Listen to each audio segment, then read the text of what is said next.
Assalamualaikum warahmatullahi wabarakatuh. Salam sejahtera untuk semua, sahabat kata per kata. Seperti biasa, kita akan membahas negara Malaysia, yang selalu memiliki permasalahan bahasa kebangsaan, yaitu bahasa Melayu. Namun sepertinya, bahasa Malaysia tidak pantas disebut sebagai bahasa kebangsaan. Karena, walaupun Malaysia adalah sebuah negara, namun tidak ada yang namanya bangsa Malaysia. Di negara Malaysia yang ada hanyalah bangsa Melayu, bangsa China, dan bangsa India. Untuk itulah di negara Malaysia memiliki 3 bahasa, yang dipergunakan oleh setiap warganya pada bangsanya masing-masing. Ditambah 1 bahasa yaitu bahasa Inggris, sebagai bahasa pengantar dalam dunia pendidikan dan bisnis atau dalam bidang perkantoran. Jadi, walaupun negara Malaysia memiliki bahasa yang resmi dan menjadi ketentuan dalam menggunakan bahasa kenegaraan yaitu bahasa Melayu, namun setiap warga Malaysia memiliki hak untuk menggunakan bahasa menurut ketentuan yang ada dalam perundang-undangan negara Malaysia, yaitu memperbolehkan menggunakan bahasa bangsanya masing-masing. Akan tetapi, para pakar bahasa di Malaysia, para profesor Malaysia dan para pejabat parlemen negara Malaysia, menginginkan bahasa Melayu menjadi bahasa yang bermartabat, untuk dan wajib dipergunakan oleh setiap warganya. Namun mereka tidak sadar tentang perundang-undangan yang berlaku di negaranya, yang memperbolehkan menggunakan bahasa selain bahasa Melayu. Yaitu memperbolehkan bahasa China atau Mandarin, bahasa India atau Tamil, serta bahasa Inggris. Jadi di negara Malaysia, ada 4 bahasa yang diperbolehkan untuk dipergunakan sebagai bahasa pengantar, yaitu untuk bahasa pendidikan sesuai bangsanya masing-masing, di sekolah kebangsaannya masing-masing. Serta bahasa yang dipergunakan dalam dunia bisnis atau perkantoran, yaitu bahasa Inggris. Karena bahasa Inggris adalah faktor utama yang diharuskan. Juga sebagai bahasa ilmu, bahasa yang dipergunakan di perguruan tinggi. Lalu apa yang menjadi peranan penting dalam penggunaan bahasa Melayu di Malaysia? Sepertinya sulit sekali menemukan peranan penting penggunaan bahasa Melayu di negara Malaysia. Untuk itulah negara Malaysia disebut sebagai negara yang tidak memiliki identitas jati diri sebagai negara bangsa, karena negara Malaysia adalah negara berbilang bangsa, 1 negara, ada 3 bangsa.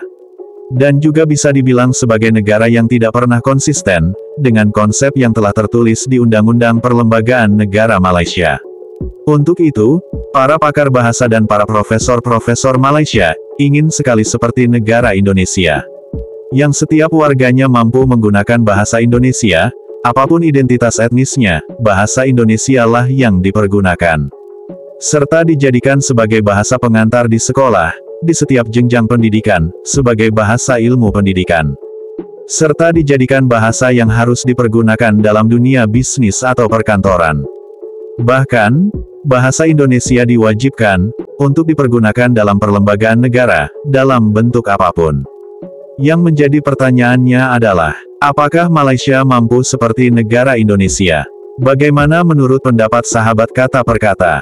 Namun sebelum sahabat kata per kata memberikan komentar, mari kita saksikan video berikut ini. Kita telah bersetuju supaya versi bahasa Melayu Perlembagaan Persekutuan itu diumum dan ditandatangani oleh Yang di-Pertuan Agong. Sebab lain tak ada. Tinggal lagi cuma kealpaan sahaja. Yang kedua, kalau ini tidak dilakukan secara fizikal sekarang, kita akan dituduh kita tak serius dengan pembahasan bahasa kebangsaan dalam konteks bahasa perlembagaan kita. Dan ini boleh kita segerakan menerusi asaskan NGO dan juga badan-badan persuratan yang ada di tanah air. Tinggal lagi seperti saya sebut tadi, mampukah kita mengadakan keramaian yang sebegitu? Kalau mampu, ayo kita buat. Kebanyakan undang-undang yang sebelum 1963 sudah dijadikan sebagai teks sahihnya bahasa Melayu. Tapi kenapa tidak perlembagaan kita? Ini cuma pentadbiran yang menghalang, bukan soal lain. Ada pihak lain mengatakan sifat persis bahasa Melayu dalam perlembagaan itu katanya dipersoalkan.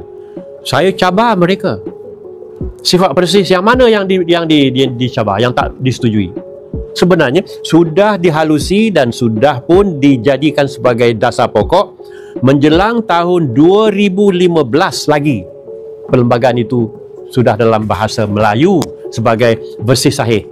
Tapi dalam hal pentadbiran tadi tidak dijadikan. Jadi saya fikir ini mudah, bukan soal dasar lagi. Yang di-Pertuan Agong dahulu sudah bersetuju. Saya khawatir pihak yang berkhidmat dan bertanggungjawab tidak menyusulnya dengan pelaksanaan. Itu saja. Di bawah perlembagaan, ianya 10 tahun yang disebut dia di bawah 152 tu sudah lama berlangsung. Sekarangnya sepatutnya tak timbul sesuatu lagi. Pada masa saya mengusahakan perkara ini dengan pihak-pihak berkenaan dan dilancarkan, kita anggap ini dalam tempoh 6 bulan sudah jalan, tapi masih belum. Itu kita persoalkanlah Jabatan Peguam Negara. Mesti kita persoalkan kenapa tidak diumumkan. Dan jika sekarang di bawah perkara 43, Kabinet ambil hal ni, serah kepada Yang di-Pertuan Agong untuk tanda tangan. Saya fikir selesai. Jadi kalau timbul di mahkamah yang mengatakan, peruntukan ini tidak begitu tepat takrifnya, kita berhujah di mahkamah. Apa salah? Biar hakim menentukan. Katalah soal domisil, ya, tidak cukup. Atau perkara 161E, kedudukan Sabah dan Sarawak di bawah perkara-perkara tahun 63. Kita boleh hujahkan. Biar mahkamah memutuskan. Tapi perlembagaan wajib dalam bahasa Melayu. Versi Inggeris sebagai nombor 2. Teks dalam bahasa Melayu, perlembagaan kita dah wujud lebih 20 tahun. 20 tahun lagi mengatakan tak persis. Ini sia-sia bekerja. Jadi saya mengatakan perlembagaan bahasa Melayu kita, perlembagaan persekutuan sudah siap. Masih ada masa bagi Peguam Negara sebagai penasihat undang-undang mengemukakan teks yang telah dipersetujui itu. Tamat sudah Peguam Negara punya hal sekarang. Tak ada lagi dah. Tak ada lagi dah. Sudah. Jadi apa namanya, jawatan kuasa penelitian undang-undang sudah lulus. Legal Commission sudah lulus. Tak ada apa, menunggu implementasi saja.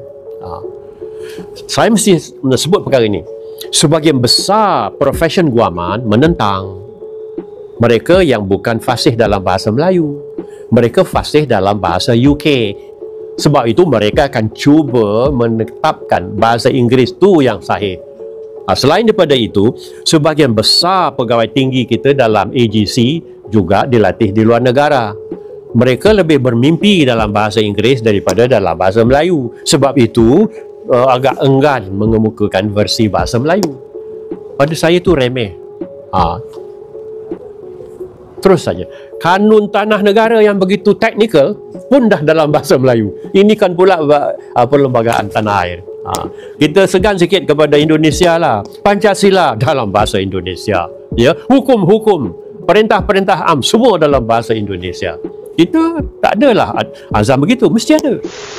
Parti Buntang berpendapat antara punca gagal menguasai bahasa kebangsaan berbunca dari beberapa faktor, antaranya rakyat Malaysia sendiri yang tidak mengutamakan penggunaan bahasa Melayu dalam pertuturan harian serta merakan, tidak menggunakan bahasa Melayu dalam program-program resmi dan formal. Saya amat terasa sebagai rakyat Malaysia yang mendukung tinggi perlembagaan negara, perkara 152 yang memperuntukkan bahasa kebangsaan di Malaysia adalah bahasa Melayu, namun masih ada mana-mana pihak tidak menghormati bahasa Melayu. Contohnya program-program yang sering kadang-kadang diadakan di Parlimen sendiri oleh beberapa pihak. Kertas-kertas yang dimentang tidak disediakan dalam bahasa Melayu. Malahan saya tak benar.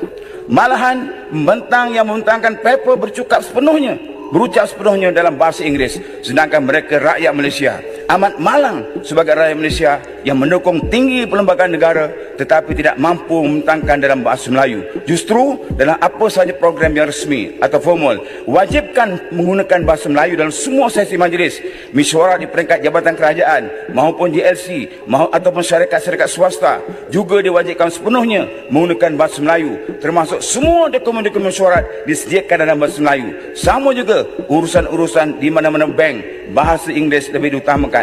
Perjanjian antara pelanggan dengan pihak bank masih lagi dalam bahasa Inggeris. Surat-surat peringatan kepada peminjam bank masih ada yang menggunakan bahasa Inggeris. Ini seolah-olah kedudukan bahasa Melayu sebagai bahasa kebangsaan negara tidak dihormati oleh institusi keuangan dan lain-lain. Setelah melihat videonya, bagaimana menurut kalian? Dan silahkan berikan komentar. Sungguh sangat memprihatinkan bahasa Melayu di negara Malaysia. Apakah mungkin bahasa Melayu di negara Malaysia akan punah? Semua itu tergantung pada warga Malaysia yang berstatus sebagai kaum Melayu. Dan semua itu tergantung pada mereka, karena pada kenyataannya, kaum Melayu Malaysia begitu sangat tidak peduli dengan bahasa Melayu. Kaum Melayu Malaysia sangat senang dan bangga menggunakan bahasa Inggris. Bahkan bahasa Melayu dirusaknya, karena kerap kali mencampur adukan bahasa Melayu dengan bahasa Inggris saat berbicara. Yang biasa dikenal sebagai bahasa rojak. Jika kalian warga Malaysia yang menonton video ini, silahkan berikan komentar. Apakah bahasa rojak masih menjadi bahasa dambaan kaum Melayu Malaysia? Jika memang benar seperti itu kenyataannya, maka bahasa Melayu yang ada di Malaysia, telah dipaksa punah oleh kaum Melayu Malaysia itu sendiri. Dan jika memang demikian yang terjadi, maka nama bahasa Melayu harus kembali diganti menjadi bahasa Malaysia. Atau menggunakan bahasa yang lain selain bahasa Melayu. Sebagai bahasa kenegaraan di negara tanah semenanjung ujung Medini. Cukup sekian pembahasan kali ini, jika ada kalimat atau perkataan yang membuat penonton bingung, saya mohon maaf. Wassalamualaikum warahmatullahi wabarakatuh. Terima kasih. Sampai jumpa lagi.